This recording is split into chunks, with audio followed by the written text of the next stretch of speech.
Olá! A história que vamos contemplar hoje pode parecer, à primeira vista, bem simples: a cura de um paralítico. Mas, por trás desse milagre que acontece em Cafarnaum, se esconde uma das revelações mais profundas e diretas sobre quem é Jesus e, principalmente, sobre o que significa a verdadeira cura. Vamos juntos, então, desvendar essa jornada? Vamos nos transportar para lá, para Cafarnaum, que era a base de operações de Jesus. O evangelista diz que ele está em casa, muito provavelmente na casa de Simão Pedro. E olha, isso por si só já é algo teologicamente imenso. Pensem bem, a revelação de Deus não está mais restrita ao Templo de Jerusalém. Ela agora acontece no espaço comum de um lar, bem no coração da vida das pessoas. E é no meio de toda essa multidão, de todo esse tumulto, que nosso foco se volta para 4 amigos. 4 homens com uma determinação, uma teimosia santa, poderíamos dizer. A fé deles vai ser o gatilho, o catalisador para um encontro que vai nos mostrar que a paralisia mais grave, no fim das contas, não é a que atinge o corpo.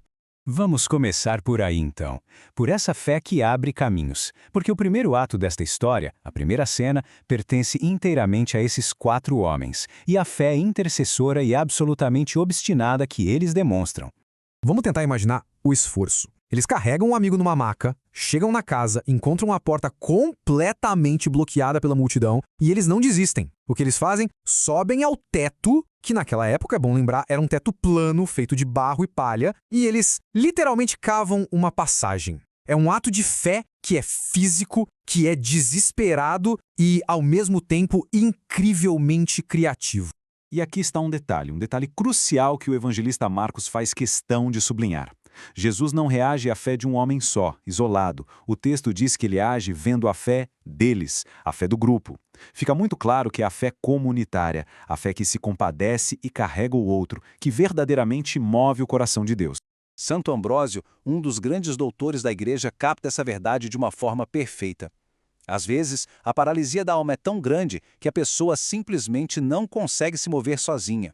É nesses momentos que somos carregados pela fé da comunidade, dos amigos, da igreja. O poder da intercessão real é concreto.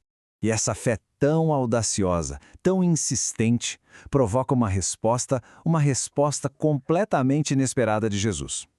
Vamos agora ao ponto de virada da narrativa, as primeiras e, para muitos ali, desconcertantes palavras que ele dirige ao homem. Todo mundo ali, o paralítico, os amigos, a multidão, todos esperavam ouvir a ordem que parecia óbvia: levanta-te e anda. Mas Jesus surpreende a todos. Ele vai direto ao que ele considera a raiz do problema, oferecendo algo infinitamente mais profundo: o perdão dos pecados. A cura, para Jesus, começa por dentro, começa na alma. São Tomás de Aquino nos ajuda a entender isso quando diz que Jesus age como o bom médico. Ele não trata apenas o sintoma, que é a paralisia física, mas a causa mais profunda de todo o sofrimento humano, que é o pecado, a ruptura com Deus. E notem a ternura. Ele não diz homem, ele diz filho, restaurando a dignidade daquele homem e o acolhendo de volta à família de Deus antes mesmo de curar seu corpo. Claro que essa atitude, essa prioridade pela cura da alma, não ia passar despercebida. As palavras de Jesus acendem uma controvérsia silenciosa, mas explosiva, que vai dar início a toda uma série de conflitos no Evangelho de Marcos. Essa é a pergunta que começa a borbulhar na mente dos escribas, dos mestres da lei. E, teologicamente falando, a lógica deles está correta. O Antigo Testamento é muito claro: só Deus pode perdoar pecados. O que eles ainda não conseguiam enxergar era quem de fato estava ali, bem na frente deles.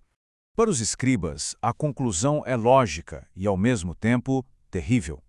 Ao reivindicar uma autoridade que pertence somente a Deus, Jesus estaria, na visão deles, cometendo o mais grave dos pecados, a blasfêmia. E esse momento é um divisor de águas. A análise bíblica nos mostra que esta cena inaugura um ciclo de 5 grandes controvérsias.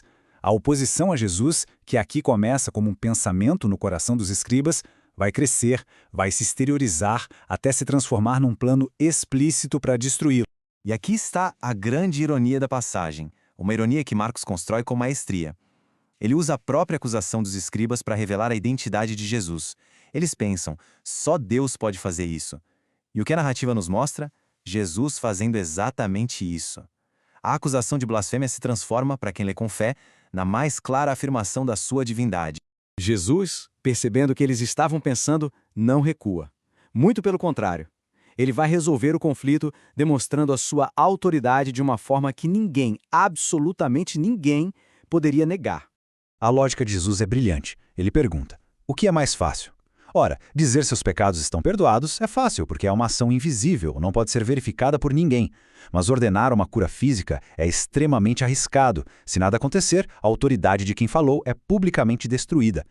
Jesus então vai usar o milagre visível, o mais difícil, para provar a realidade do perdão invisível, o mais fácil de dizer.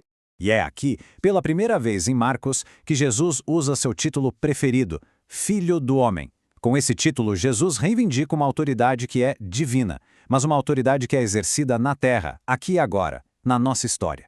Ele está, literalmente, trazendo o poder do céu para a nossa realidade cotidiana.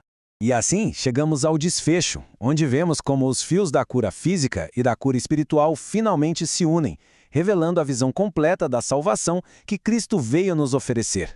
A ordem final de Jesus é cheia de simbolismo. Levanta-te é mais do que se erguer, é um eco da ressurreição. Toma o teu catre significa que aquilo que antes o carregava, o definia como doente, agora é carregado por ele como um troféu de vitória. E vai para casa significa sua reintegração total na vida, na família, na comunidade. O grande aprendizado desta passagem, portanto, é este: Jesus é o médico integral. Para ele, corpo e alma são inseparáveis. A salvação que ele nos oferece não é só para o espírito, é uma cura completa que restaura a pessoa por inteiro e a devolve para a comunhão com Deus e com os irmãos. E terminamos com uma reflexão que fica para todos nós. A fé daqueles homens rompeu um teto de barro para chegar a Jesus. A pergunta para nós hoje é: quais são os telhados de indiferença, de medo, de conformismo, de dúvida, que a nossa fé precisa romper para nos colocar e para colocar os outros diante da presença que cura?